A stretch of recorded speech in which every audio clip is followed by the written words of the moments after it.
So this is the part you're going to like best, the descriptive resources. Where to start when somebody's asked you a question and you're not really sure what they're talking about. What I don't have on here and is linked on the toolkit and the training website is the idea of knowing the vocabulary. You're not required to learn legal vocabulary. There's no reason, if you do not answer a high level of legal questions, why you would. But if somebody walks into your library and says, I have this eminent domain issue, and you don't know what the heck that word is, the first thing that you're going to do is look it up, right? So that you know generally what they're talking about. So find yourselves, if you've got a copy of Black's Law Dictionary in your reference collection, just make sure you know where it is, look it up, use the glossary that's available on the court's website. They have links on the toolkit to glossaries, so that's step one. But beyond that, if they walk in and say, I have this problem with my lease, start with the Maryland People's Law Library. How many people in here have actually know about the People's Law Library, know it exists? Many of you. Good. How many people have used it? Pretty much the same people. Okay, that's good. So the People's Law Library is an legal information website, mostly civil information and very much based on Maryland legal information. It's hosted at the State Law Library. We manage the site, we manage the content, keep it updated and all. Used to be, we've had it for about 10 years. It has existed for over 20. It was a conglomeration of legal services groups who kind of came together to set it up. It is a wonderful online legal encyclopedia, free to use, written in a way that normal people can understand it. Because if you go and read sections of the Maryland Code, I don't even understand. I'm like, I don't understand anything. People's is very easy to understand. So that's the first place I would suggest for any Maryland civil question that you are faced with and you don't quite know what to do with it. Sometimes everything you need will be right there. After that, there's NOLO, the site that I mentioned earlier, and we'll take a peek at the kind of information they have. And I list this, though I do not do any kind of slide shots on it or anything, but Google Advanced Search, as you did say, what I like to use it for is to make sure, like particularly for services questions, when you're trying to figure out an agency that might be able to help with somebody's services issue, do an advanced search and search .gov sites or .us sites so that you know you're only getting the information from the government as opposed to the million .coms that are out there. And in fact, if you do that with kind of form templates, I don't know, I should try that and see what kind of forms show up. And then do like a really big fancy, here's all the legal forms you could possibly want site. The .gov or .us when I do the search, yeah. So I don't get all the junk. Yeah. I do it for tax questions. When I know it's a federal tax question, I'll search irs.gov because they have great information on their website, all kinds of, and we get a lot of questions about, is it legal for me to, things like, do I have to claim the nanny as blah, blah, blah? Well, I don't look like a tax professional. I look like a librarian, don't I? I've got the bun and the glasses, I'm good. Anyway, I recommend that you rely on that. It's very helpful. And then I also suggest to people to check your own library's catalog to make sure that you know what resources you actually have at your fingertips. Because some of the times you'll find that the question that you have could be answered by something in your own library. And but you might not have known it was there because you've never been asked that question before. So check your catalog and add to that databases. I don't know do you guys, any of you have Gale Legal Forms database? Does anybody provide free Lexis or Westlaw? Probably not. If one does, we do. Oh, that's right, you're collective. So this is the complications of the Maryland Public Library system, right? Who's in charge of what? I don't know. We did used to have Gale Legal Forms. Yeah, a lot of places have gotten rid of it. We still have it, so if you know there's something that was on there that you call us, we'll send it to you. We're fine with that. Okay. We do lots for our colleagues. All you have to do is pick up the phone. Hi, I'm calling from the Talbot County Library. And we're like, what can we do? Hey, they're calling you, not us. We're happy. With all of this, I would like to do one caveat, and I'm not going to go into it in depth. You are all trained on how to recognize good website, bad website, right? So we talked about this a bit earlier. Be careful and make sure that the web resources that you refer people to, the free web ones, are in fact reliable. There are parameters for legal information that are maybe slightly tighter than generally speaking other information.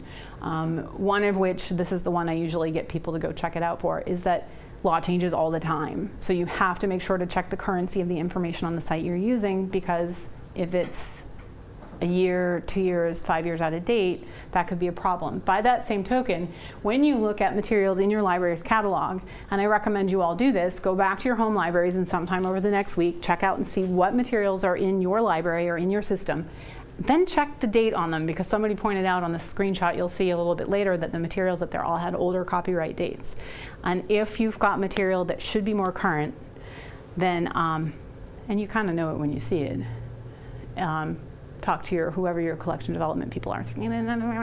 Put a little money in the budget towards updated no-load publications or something. So that's that bit. Is it better to, if you don't have the budget, better to weed it out and not have it than? Yes, it is better to have no information than wrong information. Because if you have no information, they will be forced to go somewhere where they can get the right information. Yeah. There's a site called Whois where you can put in the URL. It'll tell you who registered that domain. And so if it's a legal form that looks very professional and you find out it's Mommy's for Children, and that's who the organization that registered it, no, don't. Yeah, don't go there. Yeah. I want to know, that sounds like a good site. What is that called? Whois. So, this is the People's Law Library. If you have used it in the past and you have not used it in the last 2 weeks, you might go, oh, that looks different. August 26th, we rolled out a new look to the page. It's much more modern, apparently. I was like, well, this is my sign that I am now officially old. Because all the people who did this, I could be their mom. So anyway, it looks cleaner than it used to, and it makes much more obvious the connections to certain types of information that are useful. So that's the home page. Now, People's tries to help people in 3 different really areas. First of all, they try to help people find actual help, connect people to people. And they do this through a bunch of different ways, and you'll note that the links here are actually repeated. You'll see some of them in more than one place, and the idea is always just make this as obvious as we can, find some help here. So in the front center here, we have the Legal Services Directory. This is a huge load, and I go back again to Maryland is so fortunate. We have 1 million, I'm sure it's not 1 million, it's definitely several hundred, legal service related organizations and other organizations that, while they may not be legal services specifically, might provide assistance that is borders into the legal area. This you can search by keyword, you can sort by county, you can sort by category. So if you know that somebody needs immigration assistance and they are in Caroline County, you can say Caroline County immigration and see what comes up. Now sometimes you won't come up with anything because nobody said we're in Caroline County. But you can look at neighboring counties and then just remove the county designation to see where the services are. And if they're phoneable, it doesn't matter if they're in Baltimore because you can still connect by phone. So it's a wonderful directory. There are a lot of organizations listed in there. There is also a link right here in yellow to the Maryland Court Self-Help Center. That link probably actually looks a little bit different now too. The Court Self-Help Center is set up by the court system, but it is staffed by attorneys from contracted out from Legal Aid, I believe, who provide what we call limited legal advice in many civil law situations. So a lot of the things that Rena was talking about earlier, foreclosure and landlord-tenant, and family law and all kinds of stuff that is a civil issue. It's a person and a person or a person and a company or whatever. They can provide, because when somebody calls, it creates a lawyer-client contract, so they can provide actual advice to people. So they're supposed to be limited. They don't represent you in court, and they won't necessarily see your case through the entire arc, although we do know from them, because we have regular meetings to talk about questions we get so we can manage them better. They've got people who are frequent, like they'll call, they'll have them walk them through one section, they'll proceed, and then they'll call and they'll have them walk them through that. So, hey, it works. So that's a good starting point. It's an excellent starting point. To know what they need to do, and you're like, ugh. And that's exactly where they're good for, is to know what they need to do. Is a very procedural. So they're not there for theoretical discussion. I want to know if it's legal if I put a shed on. No, what they want to know is I put a shed in the wrong place and I'm getting sued and I have no idea how to respond to this piece of paper. That's a process. What do I do? That's great for them. Also keep in mind, if you refer people to them, that they can only speak with the person whose legal problem it is. So the mom who calls because her son was an idiot and did something stupid, they can't help the mom, they have to help the son. They can't, We've had any number of parents, particularly when we hit right about now. They've been at college for a couple weeks and somebody messed up the lease. It happens all the time. And the parent calls, well, I don't know what happens with the parent can't call, the kid has to call. Well, if they're over 18, the kid has to call. So it has to be the person with the legal problem, but they're great. They have a phone number, Monday through Friday, 8:30 a.m. to 8 p.m., and they have a link to chat. So if you have, say, senior citizens who are not comfortable with live chat, really not happy with email either, most of them are really comfortable with the phone, and so there's a phone number, which is nice because some people are better with that. That goes back again to literacy issues. It's all a literacy issue.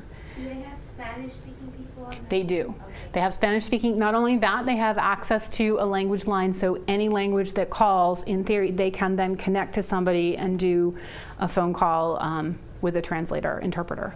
And they have Haitian Creole? Because Probably. Okay, because we have Everything. Haitian Creole and Waikama. Yeah, they contract the language out to, I don't think it's Language Line anymore, which is literally the name of the company that we used to use. I think it might be somebody else. It could still be Language Line, but they've got interpreters from unbelievable numbers of. Sometimes you got to wait a little bit, but I think anybody who speaks another language dealing with their situation is probably used to waiting, sadly. But yeah, languages they're good with. So under that we have Legal Clinic Calendar, which shows you if there are upcoming legal clinics in your area. This calendar is only as good as the information people give to us to post, but for things like if you have a regular family law clinic in the library and you've got attorneys here for people who need, that should be on the clinic calendar, so that if somebody sitting at home is typing and looking, you know, they can actually say, oh, it's down at my local public library, but you can also use it to help connect people to clinics that are happening nearby. And then underneath that, the Ask a Law Librarian bar button, which just got added in the new rollout and bumped our actual front desk activity by 5 times the daily volume we used to have. So, Well, it's good to have a button, and sometimes it's not. yeah. Well, our stats for this fiscal year are going to look really good. But it's good, though. I'm actually, when I can step back from it, like today, and think about it from a theoretical rather than, oh, I have to do this perspective, it's really nice to be able to see the kinds of questions people coming on to the People site have, even after looking at the site. So what is the site not filling? What are they not doing? And a lot of them are things that they need to speak to an attorney, but we can gently point them to resources that are not on People's. We can gently suggest they speak to, you know, whatever. So all of that's very good. But this all helps people get to help that they need. People's also, it's easier to show you slide shots than to walk you through the site because I can point. They have this how do I procedural bit. So if they are actually doing something, they are in court, they do have another step to take. This helps to break it down in the consecutive order in which you would go for. So get help initially because they might need that, evaluating the situation, alternatives to court, finding court forms, researching the law, filing a case or responding to one, and so on. So if you've got a procedural question, give that a shot before you try to wade through the Maryland rules or something. And then the last one is the topical stuff that you've probably used before. This really breaks down into large categories and then each into smaller categories. So if you think you sort of know the kind of area, the topical area, go into the big one and then read the list of sub-articles, and that might help to tell you, yeah, this is looking good, this is kind of what the question was about, or oh, this is nothing like it, it must be something else. So use your hierarchical browsing abilities to kind of wade through the research topics, or plug in a word and see if that gets you where you need to go. Good? Any questions about People's, the quick and dirty? No? Use it. The best way for you all to know what's on this site is to actually use it. So take questions you've had and go see what kind of information this could have provided for you. Go in and spend 2 minutes on it at your lunch break every day and poke around so that you kind of start seeing what is on there. And I mean, if you get a question once a month, you may not want to devote the 2 minutes to it, but I still think it's not a bad thing. All right, so NOLO, massive site. Lots of products on their site. They like to upsell their products. Can't really blame them for it. They are a for-profit entity. However, they have a section called articles. So if you go onto their main site and click their search bar, it'll give you an option to choose just to search their articles, and it functions like a legal encyclopedia. And it has all kinds of stuff. Some of it is not state specific, but is a nice general discussion of an area of law. So something like an eminent domain issue, if you didn't know, you might be able to find something about. I can't swear to it, I haven't looked. But also helps with general criminal process sometimes too. We don't get a lot of criminal questions, but it can help describe some of those things. This one is about Maryland tree damage laws, because they do have some Maryland specific stuff on here. And tree damage is a hot issue among neighbors in this state, every state. And there is no really specifically direct law on it, so it's more discussion. You could do these things, and they do a nice job of laying that out in a way that most people can understand. So I like their encyclopedia. Now the third one on here I didn't have on that first list. I threw this in here yesterday because I had a question about double jeopardy. Hopefully you'll never get that, but and I was trying to figure out how to explain to somebody what that concept was. And this is Cornell Law School's Legal Information Institute. Does anybody use this one? Yay, one person. This has been around for ages. They made this open access. They've got all kinds of access to the text of federal laws and state laws and whatever. They have this WEX encyclopedia, which I believe, I meant to do this on here, is just a /WEX after their home address. Gets you onto their legal encyclopedia, and it actually has a lot of discussion about things like constitutional aspects of the law. So students who come in at National History Day and national, they have all these weird questions. This is a nice source for some of that about the law, but not really procedural stuff. More of the theory. All right, so this is when I said know what your library can access. Remember I said that some of these were out of date, so 2010, 2011. Not such a big deal about Supreme Court. In law, 1 year, 2 years, 3 Sad, years? it depends on the topic. So so property law doesn't change that much over time, but you guys probably don't have anything on it. Anything that deals with employee benefit law or benefits of any kind of governmental thing, that 2010, no, done, out, gone, because they change that all the time at the federal level. And the law firms for personal use, honestly, 2011 is technically out of date, but since some of those personal use forms are, like a template for a lease and all, you want to double check and make sure there haven't been changes, but a lot of what's in there is probably going to stay about the same. So I know Is that's that a question that not we helpful. could direct to you when meeting? Yeah. To say, hey, this is, Direct to our can we library, just absolutely. screenshot and say, hey? That's actually some of what I used to do for the circuit court libraries. Walk in and go, all of that, boom. And then people are like, could I donate it? No, it's trash. Just get rid of it. Bonfire time. Yeah. Well, that's a really good resource to know when meeting, to know that there's somebody that actually can look at a list and say, this is probably okay, but oh my God, why do you still have that? Yeah, we can totally do that. I mean, we do that all the time with our own collection. Big collection though, so sometimes we're like, what is that still doing out there? We have an archival responsibility. We need to be able to tell people what the law looked like all the way back. So sometimes we will have things in our collection that you look at and go, why? And it's because we keep older editions of legal texts, even though they are out of date, because if somebody's reading a case that cites to one of them and they need to see what the text was saying for that point in time, we have to be able to do that. You guys don't have that need, so yeah, we'd be happy to pitch in.